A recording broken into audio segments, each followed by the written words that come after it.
God, scared me. Bungle, thank you. That was really loud. Ladies and gentlemen, Bungle, hope you're doing well, and I hope you're having a great day. Today we are going over Enlisted, the World War II free-to-play first-person shooter, much requested, much talked about. Hey Bungle, cover the Invasion of Normandy, the STUG III G, the premium tank destroyer that you can pick up right now in Enlisted. Now, if you're watching this video, new viewer, possibly new subscriber, maybe wondering, Bungle, what do we do here? Well, pretty simple. I'm giving you an overview, kind of telling you what this vehicle is, what are we reviewing. Next is performance. Is it good?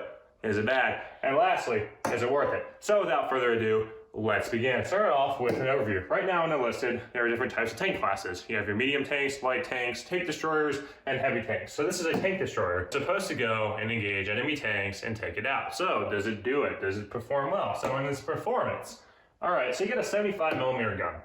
One of the big cons on this tank, and it's kind of like the SU-85, is that there's no coaxial machine gun.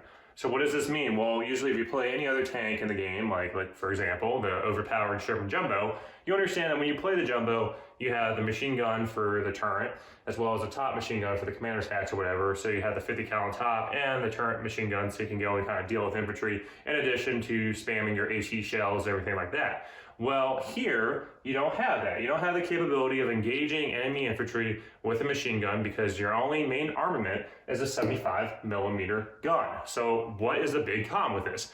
Well, yes, it can go and engage enemy vehicles.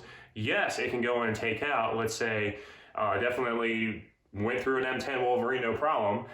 Dealing with, some people are like, oh, Jumbos, can't go through the front of Jumbo. Well, you're gonna have to aim for, when you look at the Jumbo, you're gonna have to aim for the machine gun report. Any 75mm gun on a PZ.IV will penetrate if you aim for that area. That's the only way to penetrate a Jumbo. So yes, this tank is capable of doing it, but it's not gonna go right through, the front plate. You have to go aim for the machine gun port on the Jumbo.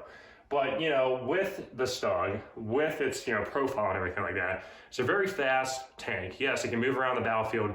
Yes, the 75mm gun can engage allied tanks and infantry. The problem with having not a machine gun is that you get yourself in situations where you get swarmed by infantry.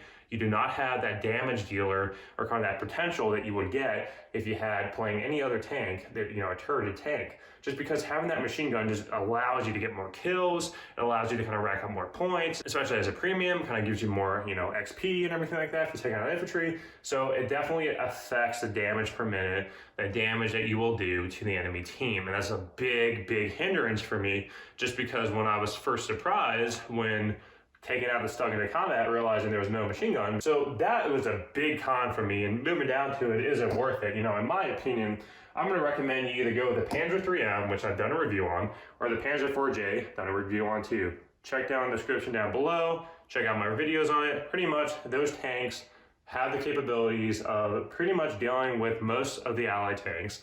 I would say the PZ.IV will probably deal with any tank right now just because of the 75mm gun on it, whereas the PZ.III is a 50mm gun, but it's more agile and maneuverable and everything like that. It's a PZ.III platform, so keep in mind, of course, it's not going to be as armored as a PZ.IV, but comparing it to the STUG here, like I said, having that machine gun, not having it on the STUG really makes it kind of just weaker in terms of just dealing a lot of damage to the enemy and putting a lot of threat on them, because the only thing you're using is your gun and you have to wait for it to reload and everything like that, whereas a machine gun can be your intermission point between reloading and also crowd control to prevent your vehicle from getting swarmed and demo packed.